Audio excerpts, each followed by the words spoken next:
Y el pueblo de Dios dice, amén.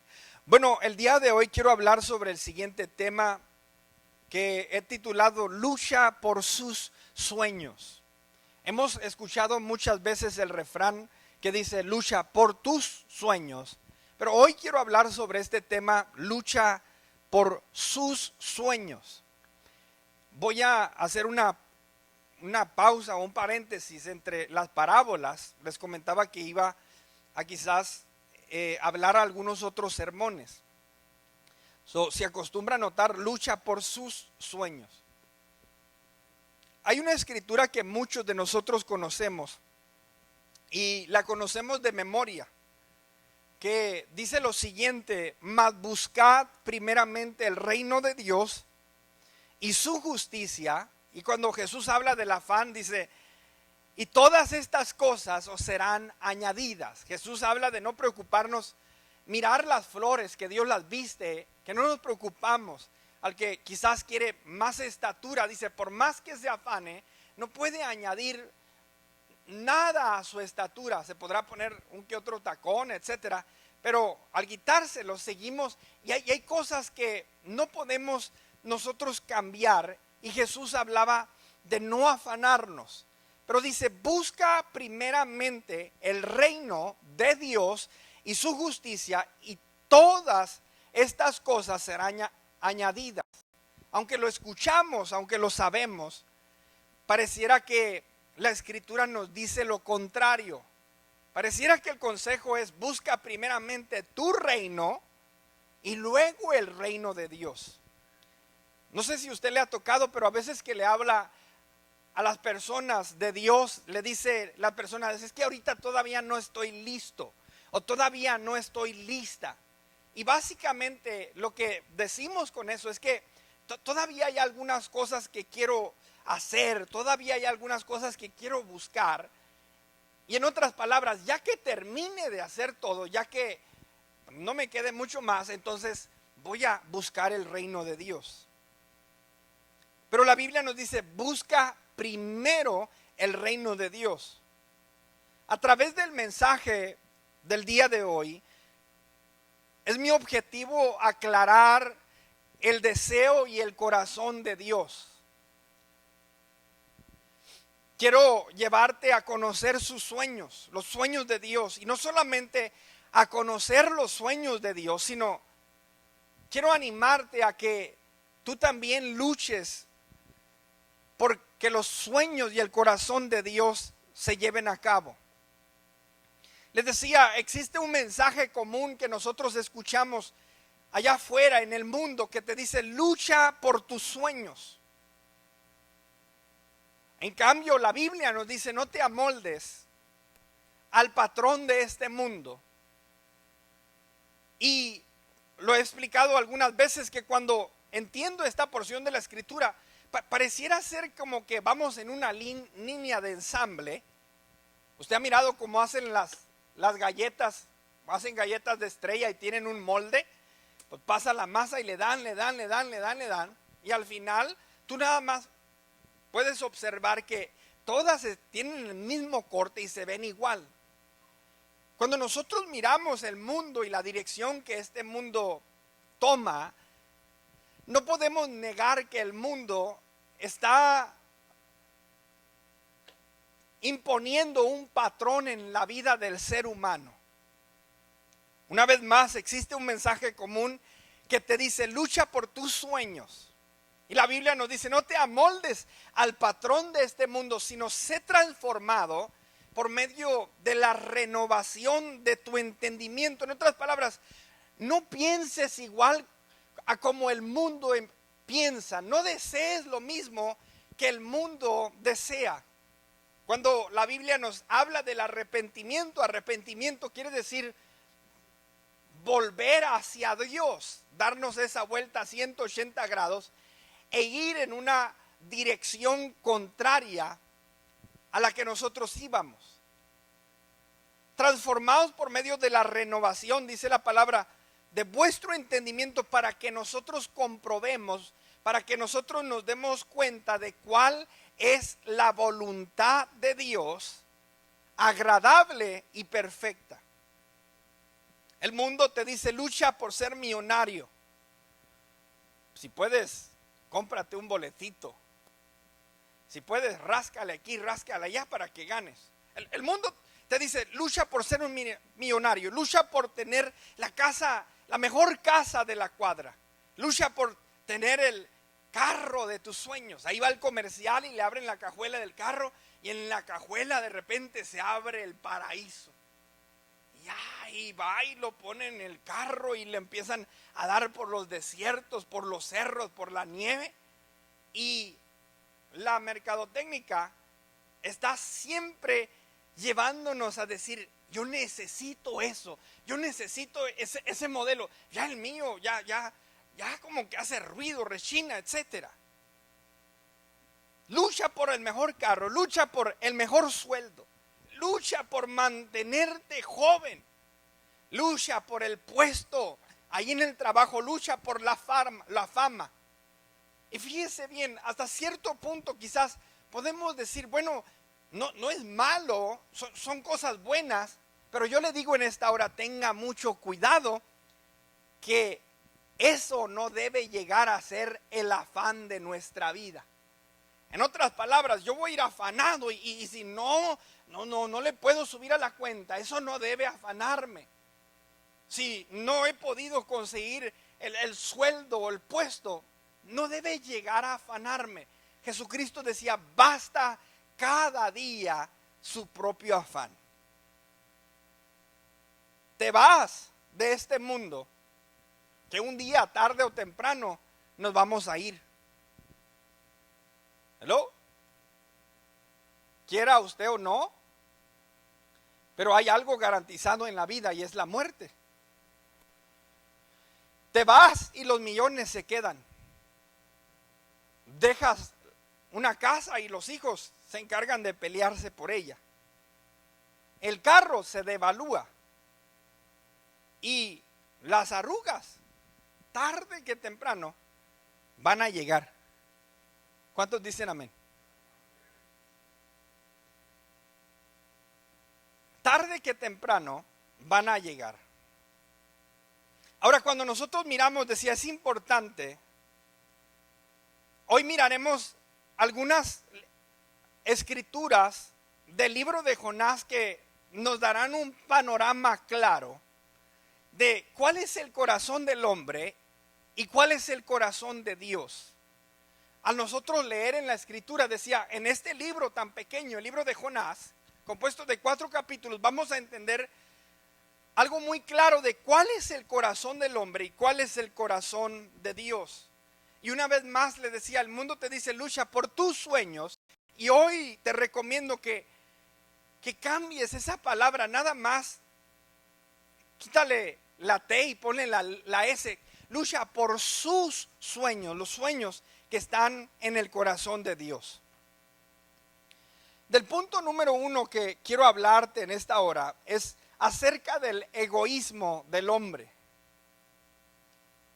Una de las cosas que nosotros aprendemos en la vida cristiana y en el reino de Dios, que no se trata tanto de cuánto yo acumulo, cuánto yo tengo, y no se trata de mí, sino que se trata, dice Jesús, que es mejor dar que recibir.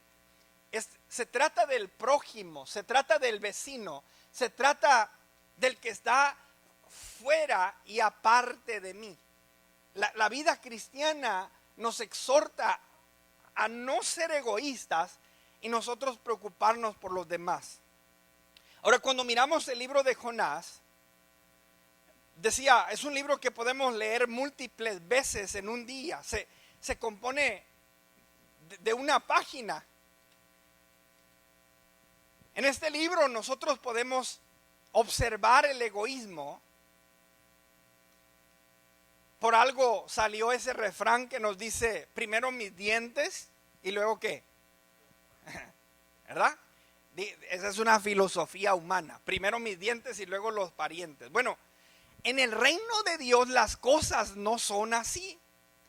Ahora quiero que miremos, decía, esta carta o este libro que se escribe de la vida y del ministerio del profeta Jonás. Cuando nosotros leemos este libro, nos damos cuenta que el oficio ministerial, el trabajo ministerial de Jonás, era de ser un profeta. En la Biblia, nosotros entendemos que hay sacerdotes, hay levitas, hay evangelistas, hay pastores, hay maestros, etcétera. Pero Jonás era un profeta, dígalo conmigo, era un profeta. ¿Cuál era la función de un profeta? El profeta es el vocero de Dios. Dios le hablaba al profeta y le decía al profeta, dile al pueblo esto, y él era el vocero de Dios. Ese es su trabajo, ese es su ministerio. El trabajo del profeta es dar a conocer la voz, dar a conocer la voluntad de Dios. Ahora, cuando nosotros miramos, por ejemplo, este libro, en estos 4 capítulos, el mensaje es sencillo. Había un lugar que se llamaba Nínive, y ese lugar estaba compuesto de gente corrompida, gente, se le conoce como gente sanguinaria, gente cruel.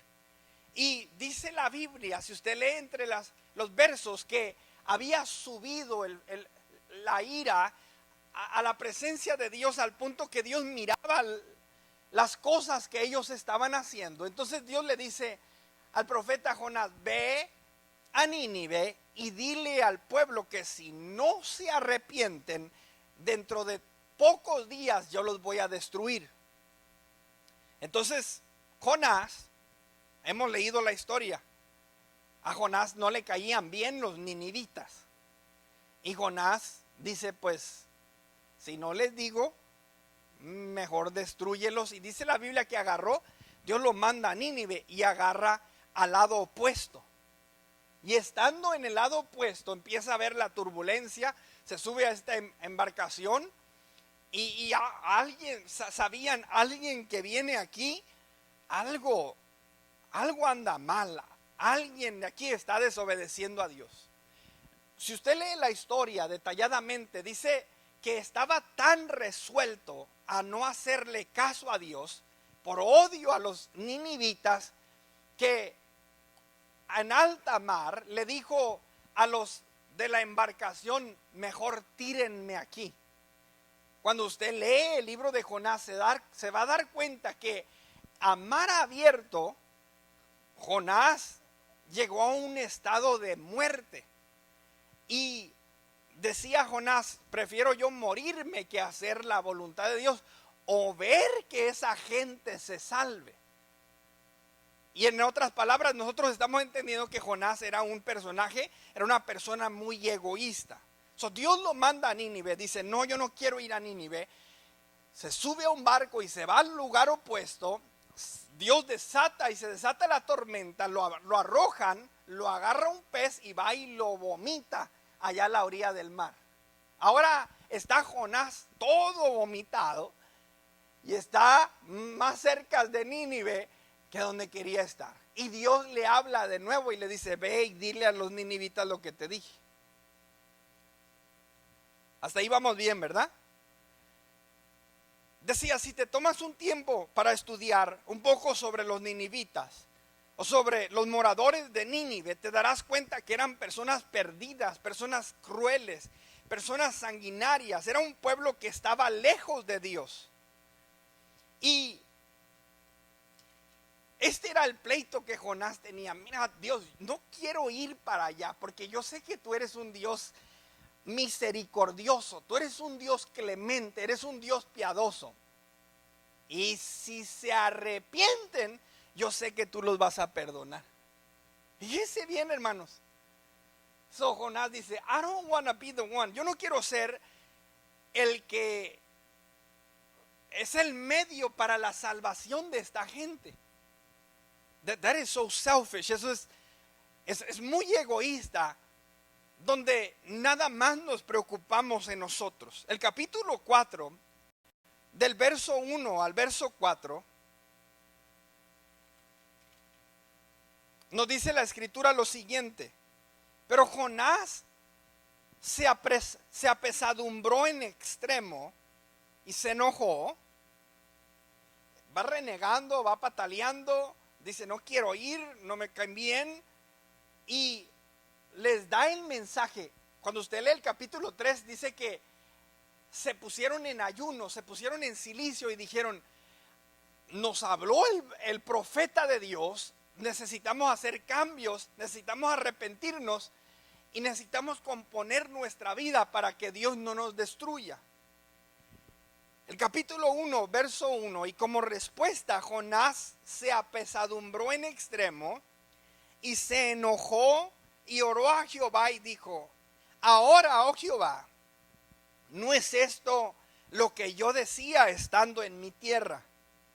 Por eso me apresuré a huir. En otras palabras, por eso no te hice caso, por eso me fui al lado opuesto, porque yo sabía que tú eres un Dios clemente, un Dios piadoso, tardo en enojarte y de grande misericordia, y que se arrepiente del mal.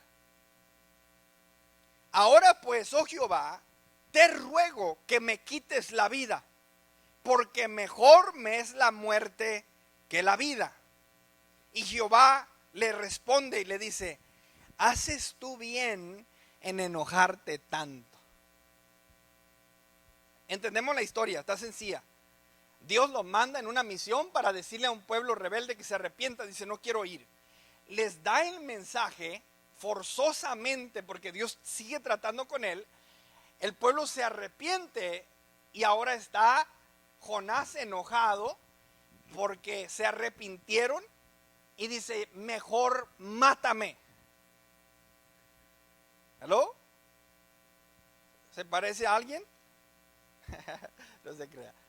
Mejor mátame. En otras palabras le dice. Ahora quiero que entienda, aunque Jonás estaba haciendo la labor de Dios, y aquí quiero que capte algo, sus motivos eran agradarse a sí mismo. I'm going to say it again, lo voy a decir una vez más. Aunque Jonás estaba haciendo la labor de Dios, su motivación era agradarse a sí mismo. En otras palabras, yo soy profeta, pero yo voy a profetizar lo que a mí me convenga y lo que a mí me traiga satisfacción. No necesariamente porque estoy sirviendo, porque estoy haciendo. Esto es para la gloria de Dios, no es para la gloria mía. Y nosotros podemos hacer muchas cosas, dice la Biblia, que en un tiempo seremos recompensados, que todos compareceremos ante el tribunal para recibir lo que nosotros hayamos hecho aquí en la tierra. Nos dice la palabra, y que la obra de cada uno se hará manifiesta porque el día la declarará. Dice la Biblia que nuestras obras a veces son obras de hojarasca, de heno, de madera, o son obras de oro o de plata. O sea que cuando nosotros vamos aquí en la vida sirviendo, yo puedo limpiar y ponerme a hacer algo en la iglesia, pero no para agradar a Dios, sino para que miren qué trabajador soy. La motivación tiene mucho que ver. Ahora, Jonás era un profeta, pero nada más quería predicarle a quien a él le convenía. Pero cuando Dios mira al pueblo, mira el mundo y la condición del mundo, le causa tristeza, le causa dolor. Y así como Dios nos ha dado una oportunidad a todos nosotros, Dios quiere darle una oportunidad a Nínive para que se arrepienta. Da el mensaje, y ¿cuál es la sorpresa? Tremenda sorpresa. Los ninivitas respondieron a la voz del profeta.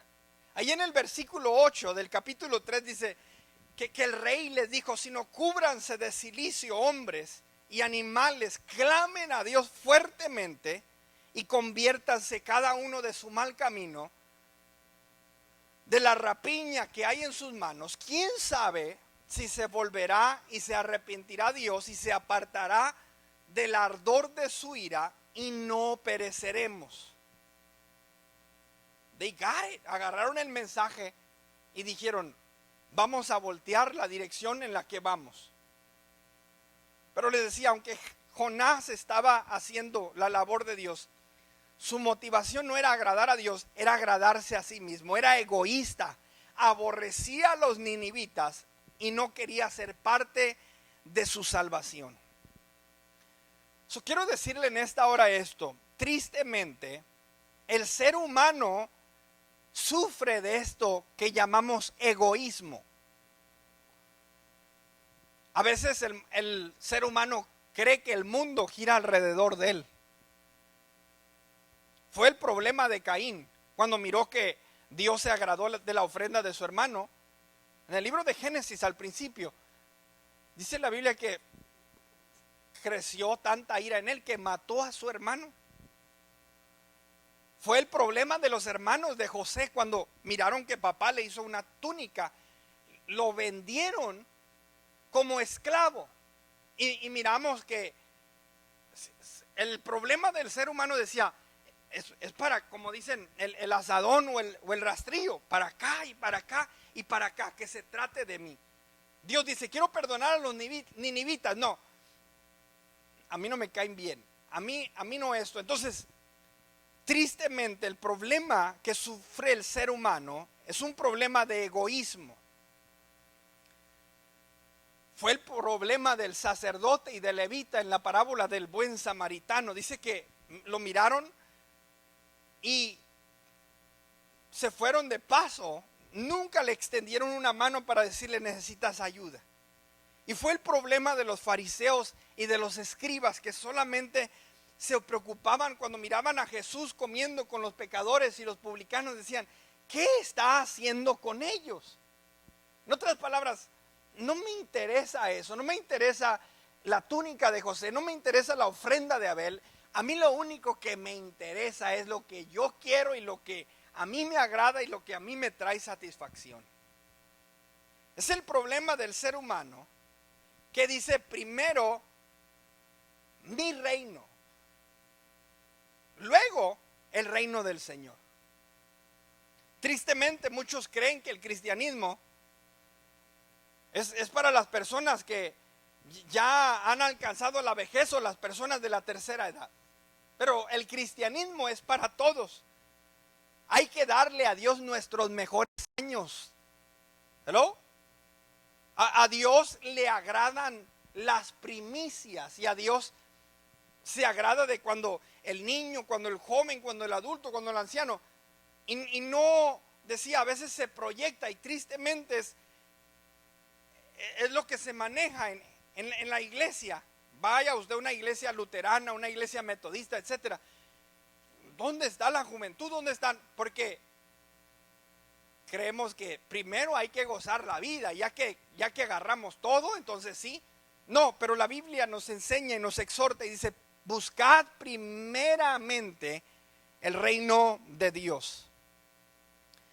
En esta historia, en la historia de Jonás, vemos el reflejo del ser humano y es ese reflejo del egoísmo. Lo decía al principio, primero mis dientes y luego mis parientes. Primero lo mío y luego lo de Dios. Primero lo que a mí me agrada y luego lo que a Dios le agrada.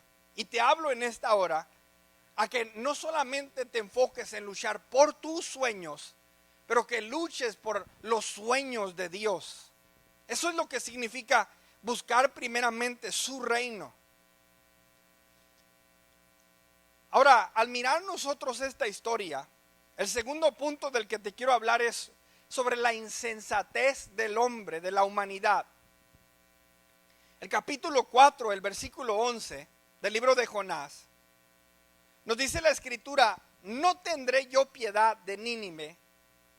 Miramos el berrinche que hizo Jonás, creció la sombra ahí, estaba contento porque le daba sombra ¿a quién? A él, lo satisfacía a él.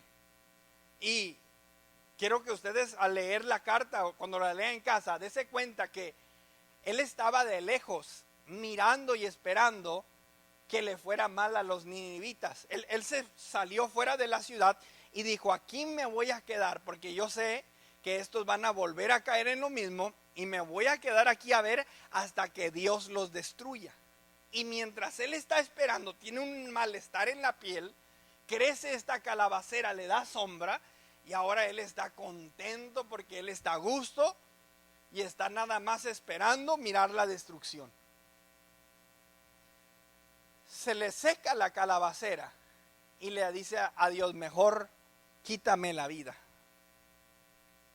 Porque le dice Dios, a ver, ¿por qué te enojas si esa calabacera tú ni la hiciste crecer? Pero te adueñaste de ella. Y la respuesta de Dios dice, el verso 11, y no tendré yo piedad de Nínive, aquella gran ciudad donde hay más de 120,000 personas que no saben discernir, no se saben dar cuenta de la diferencia entre su mano derecha y su mano izquierda, dice, y hay muchísimos animales por ahí. Punto número 2, quiero hablarte sobre, dije número 1, el egoísmo del hombre. Número 2, la insensatez del hombre. No saben, dice Dios, discernir la diferencia entre su mano derecha y su mano izquierda. El libro de Corintios, el capítulo 2, verso 4, verso 4, segunda de Corintios. La escritura nos enseña y nos dice lo siguiente.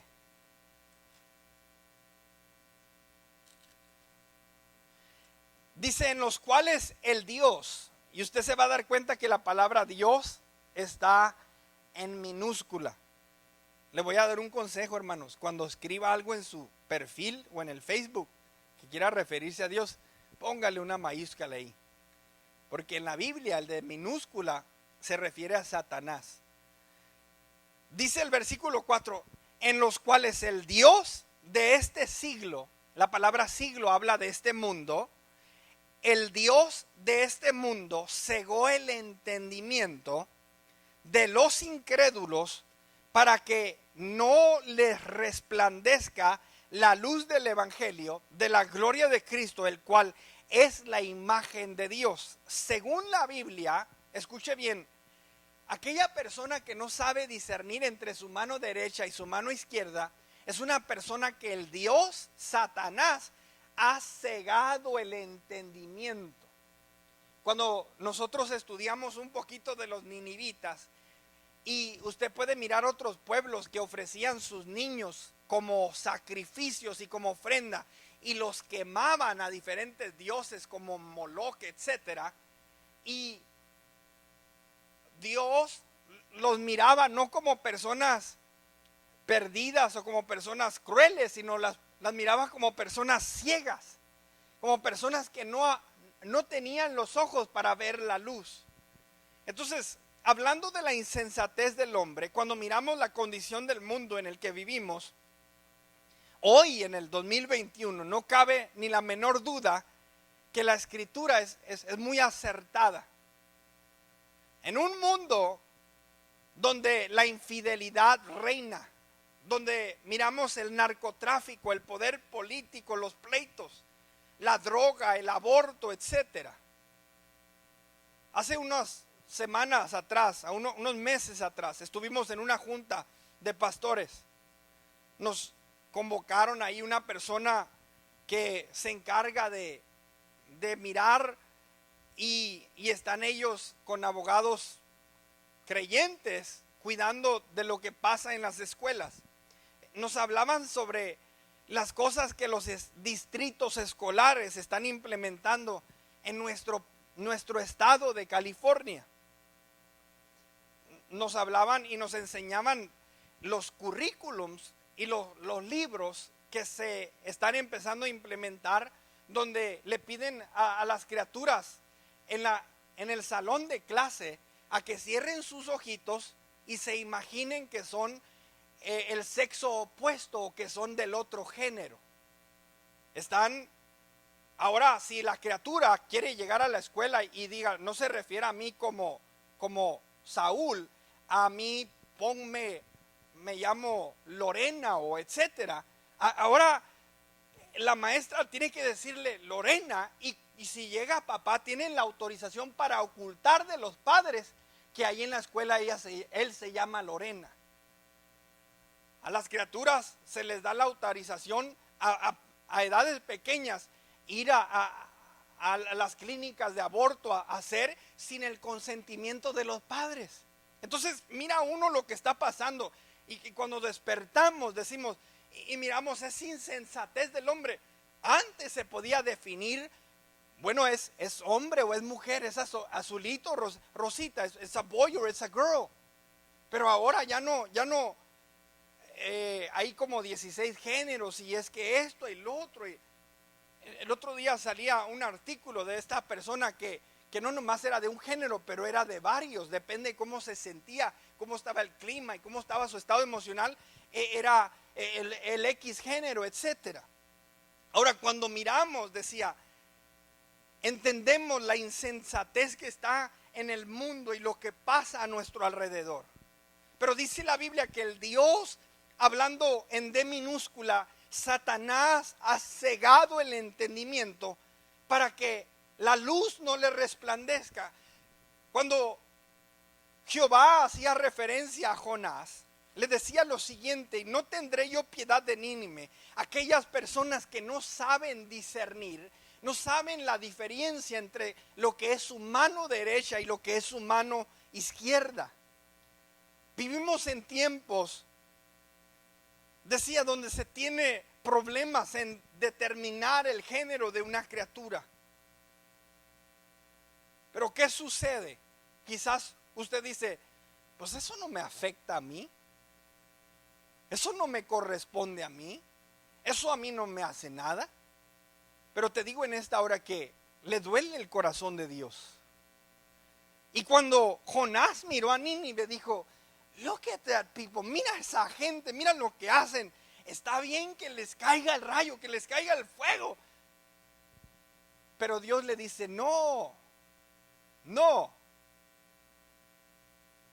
Yo tengo piedad y tengo amor y tengo misericordia para esas personas.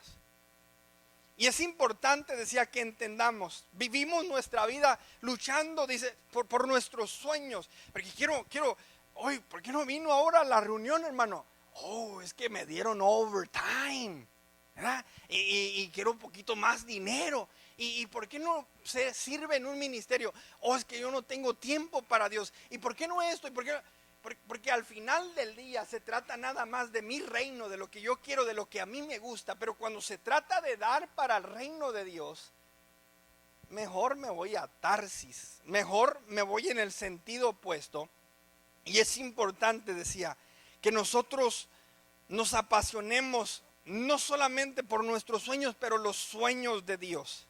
Decía, Jonás no quería ir, Jonás no le interesaba Nínive, pero a Dios sí le interesaba Nínive. Cuando Dios mira la juventud así de perdida como esté, así de lejos como esté, Dios ama, dice la Biblia que Él aborrece el pecado, pero Él ama al pecador.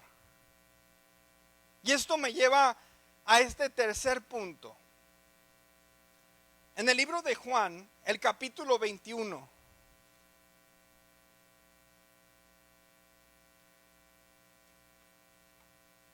libro de Juan, el capítulo 21.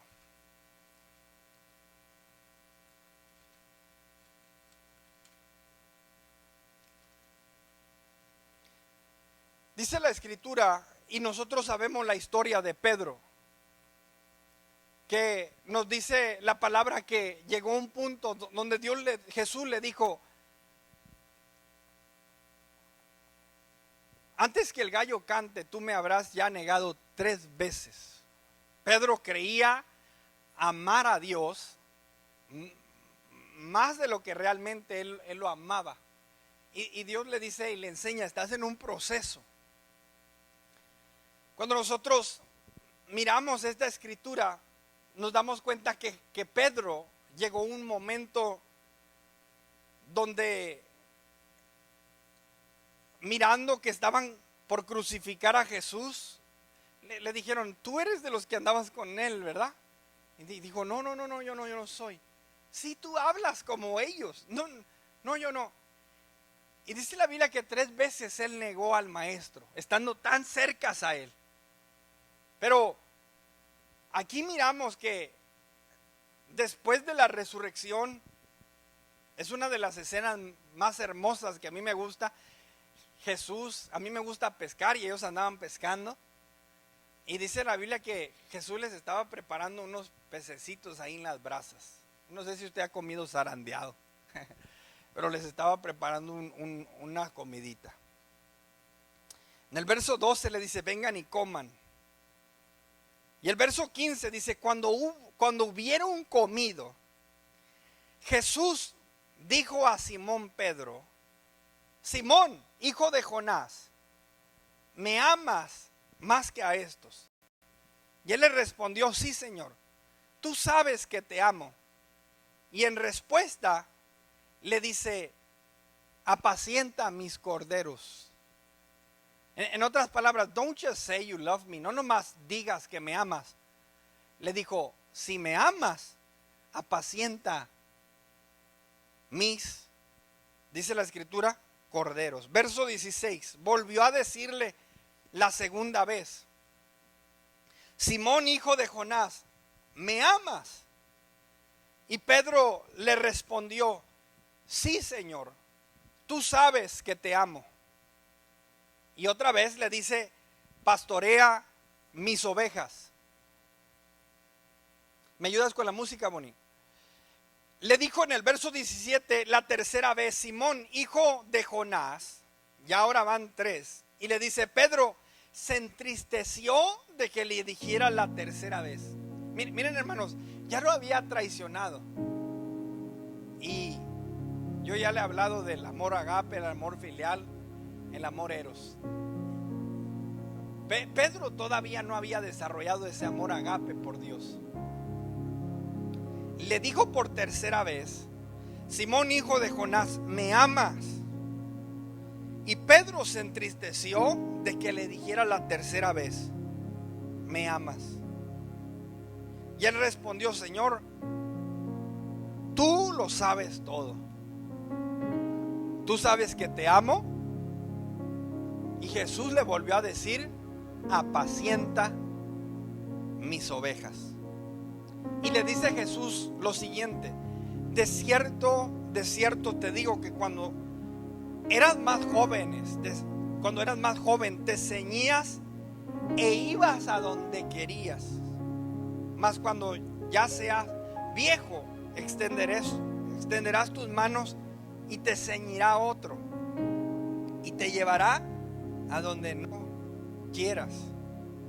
Y dice el verso 19, esto dijo dando a entender con qué muerte había de glorificar a Dios. Y dicho esto añadió y dijo, sígueme. En inglés hay un refrán que dice, prove it, compruébalo. Y es muy diferente que yo le diga al Señor te amo, pero que el Señor te pida algo y dice, ay no, ahorita no. Te amo, no, ahorita no. Y te amo, pero ahorita tampoco. Y le dice a Pedro, mira, cuando eras joven, y pone la ilustración de nuestra vida, a veces decimos, la vida es corta, hay que vivirla una sola vez y hay que darle vuelo a la hilacha. La vida se vive una vez y hay que vivirla. Pero le dice Jesús a Pedro, mira, el joven agarra para donde quiere. Pero cuando llega al estado de vejez, cuando llega al estado de madurez, ahora ya no se ciñe por sí mismo, alguien lo tiene que cambiar, alguien lo tiene que cuidar. Y le dice, en tu vida, esta es la etapa que tú estás viviendo. Ahora ya no vas a vivir lo que tú quieres vivir, ahora vas a vivir para mí. Si me amas, haz el trabajo de pastor. Pastorea mis ovejas, cuida del rebaño. Y cuando usted lee el libro de los Hechos, se da cuenta que fue un pastor maravilloso, que Dios lo usó de una manera tremenda. Ahora, yo le dije al principio que le iba a dar a conocer un poco del corazón de Dios. Hay un pasaje que dice que en el libro de Pedro, segunda de Pedro, no lo busque, puede anotarlo, pero dice la Biblia que Dios tarda en venir porque no quiere que nadie se pierda, sino que todos procedan al arrepentimiento, lleguen al arrepentimiento. Segunda de Pedro 3:9. Esta otra escritura en el libro de Juan, conocida la escritura como Juan 3:16, porque de tal manera amó Dios al mundo, que dio a su Hijo unigénito, para que todo aquel que en él crea no se pierda, mas tenga vida eterna. Cuando se acercó a Jerusalén, Lucas capítulo 19 verso 41 dice: al ver la ciudad, lloró sobre ella. Y Filipenses capítulo 2 del 5 al 8 dice: haya pues en nosotros este mismo sentir que hubo en Cristo. Sintamos lo mismo que Él sintió, el cual no se aferró a ser igual que a Dios, dice, sino que se humilló hasta lo sumo, tomando la condición de siervo, dice, y vino Dios, se hizo hombre y habitó entre nosotros los seres humanos. ¿Sabe por qué Dios hizo todo eso? ¿Hello? No nomás porque amaba a Saúl, no porque amaba a Rosendo, no porque amaba a Manuel, no porque nada más, créalo o no, pero hay denominaciones que enseñan que Él nomás murió por los elegidos. Y dicen lo siguiente, que Jesús no desperdicia su sangre y nada más en los de la elección. Pero no, dice la Biblia, porque de tal manera amó Dios, ¿a quién? Al mundo. Y así tú mires a la persona más perdida, más lejos, más, no, ese no creo que Dios lo quiera salvar. A ese Dios quiere salvar. Y dice que ese es su deseo y ese es su corazón, que nadie se pierda, sino que todos procedan al arrepentimiento. Entonces, ok, quiero que lo entendamos. Lucha por tus sueños, la millonada, la casa, el carro, el negocio, etcétera. O lucha por los sueños de Dios, las almas. Al final del día decía: nada nos vamos a llevar, nada trajimos, sin duda nada nos llevaremos. Pero está el sueño y está el corazón de Dios, y lo leemos. No quiere que nadie se pierda, porque de tal manera amó Dios al mundo, y al ver la ciudad lloró. Haya pues en nosotros ese sentir que hubo también en Él.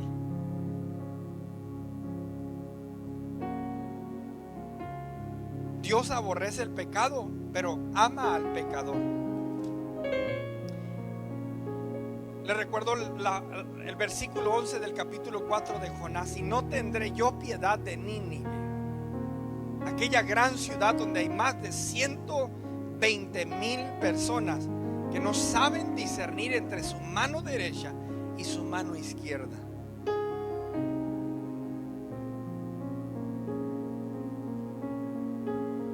Y Dios, escuche bien, está en busca de hombres y está en busca de mujeres que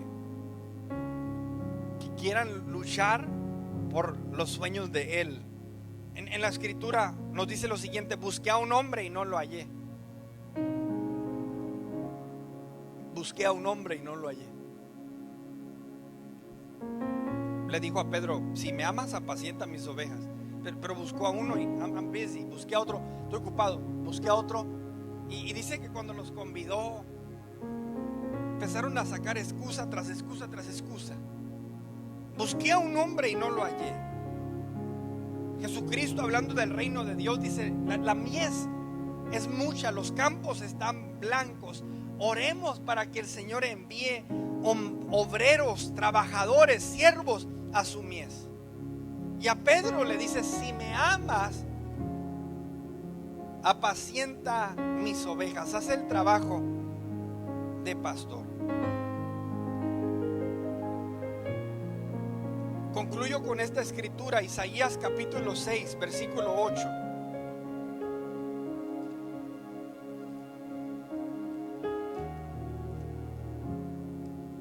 Isaías capítulo 6, versículo 8.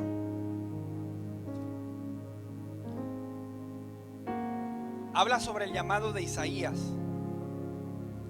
Y dice la Biblia que Dios le dice a Isaías: después de esto, dice Isaías, oí la voz del Señor que decía: ¿a quién enviaré? ¿Y quién irá por nosotros? Entonces respondí yo, el profeta Isaías, y dijo: heme aquí, envíame a mí. Se oye un estruendo en el cielo que dice la esencia de Dios como Padre, Hijo y Espíritu Santo: ¿a quién enviaré? ¿Y quién irá por nosotros? Se lo he dicho muchas veces, que lo más cerca a Jesús que este mundo va a ver es a usted y es a mí. Dice la Biblia que Él es la cabeza y nosotros somos el cuerpo de Cristo. En aquel día muchos me dirán: Señor, Señor, en tu nombre, apartados de mí, hacedores de maldad. Pero dice, cuando habla de darle, porque tuve hambre y me diste de comer, tuve sed y me diste de beber, estuve en la cárcel y me visitaste. ¿Cuándo, Señor, te vimos? Y por cuanto lo hicieron a uno de estos pequeñitos. O sea que cuando nosotros vamos y hacemos algo, debemos hacerlo en el nombre de Jesús, en el nombre de Dios. Decía mi esposa hace rato, nos piden para 25, 30 personas. Digo, mi esposa, échale otras 10 ahí. Y a veces agarramos por los callejones, los que no llegan a comer. El otro día estaba un señor tirado ahí donde estaba la parada del camión antes. Tenía unas muletas ahí, estaba tirado en el piso y me dice: no me puedo levantar, si me haces el favor de traerme la comida. Vamos a otro callejón, ya no nomás hombres, pero mujeres ahí en los callejones. Y cuando ya sé donde estaba la JCPenney antes, hay un señor ya mayor y les llevamos, ya sabe uno dónde se ponen, pero le digo: mira, esto te lo envía Jesús. Jesús te ama, que Dios te bendiga. Me and you, usted y yo debemos ser las manos de Dios, y las manos de Dios deben de estar allá en la cárcel, diciéndole a las que están en prisión, a los que están en cárcel: hay esperanza, hay un Cristo que te ama, hay esperanza en el Señor Jesús. Deben estar en los hospitales diciendo: hay sanidad, hay salvación. Pero no lo puede hacer un líder, no lo puede hacer un pastor, pero entre todos sí lo podemos hacer. Y decía, es importante, no luchemos nada más por nuestros sueños, luchemos por los sueños y por el corazón de Dios. Estos últimos meses he sentido una inquietud de inscribirme para ir a predicar a las cárceles. Pero, I mean, brothers, sisters, hermanos, hermanas, los campos están blancos, la mies está madura. Y hay que no ser como Jonás, de decirle: Señor, ¿tú quieres que vaya a Nínive? No, esa gente me cae regorda. Y pues, ¿por qué no se ponen a trabajar? ¿Por qué quieren estar allí? ¿Y quién los manda? ¿Y quién esto? ¿Y quién lo otro? Hermano, hay un ataque espiritual, hay una venda, y eso se pelea y se lucha en el ámbito espiritual. Le dice Dios, después de oír la voz que decía: ¿a quién enviaré? ¿Y quién irá por nosotros? Dios le dice a Isaías: tenemos un mensaje que darle a la nación, pero ¿a quién voy a enviar? ¿Y quién va por nosotros? Y dice la Biblia que cuando Isaías escuchó, dijo: count me in, apúntame a mí, heme aquí, yo iré. Dios ama a este mundo. Él no quiere que nadie se pierda, quiere que todos lleguen al arrepentimiento. Nos hacemos esta pregunta: ¿cómo arreglamos este mundo caído? Oiga, hermanos, si armamos un comité, casi le garantizo que salimos peleados de aquí, porque cada quien tiene una idea diferente. No, es que hay que hacerle así, hay que hacerle así. No, es que el partido el partido. y mejor sometámonos a la voluntad de Dios, a su palabra, y llevemos a cabo la misión y la tarea que Él tiene. Lucha por sus sueños. La iglesia, escuche bien, hermano y hermana, no es idea del pastor, no es idea del hombre. La iglesia la estableció Él, la estableció Dios. El orden de autoridad lo estableció Dios. Tenemos las epístolas, las cartas de liderazgo, las cartas pastorales para guiarnos. Así es que busquemos servir a Dios, sometámonos a un liderazgo y sirvamos en los ministerios, practiquemos la unidad y luchemos por los sueños de Dios. ¿Cuántos dicen amén? Yo le voy a pedir en esta hora que se ponga sobre sus pies.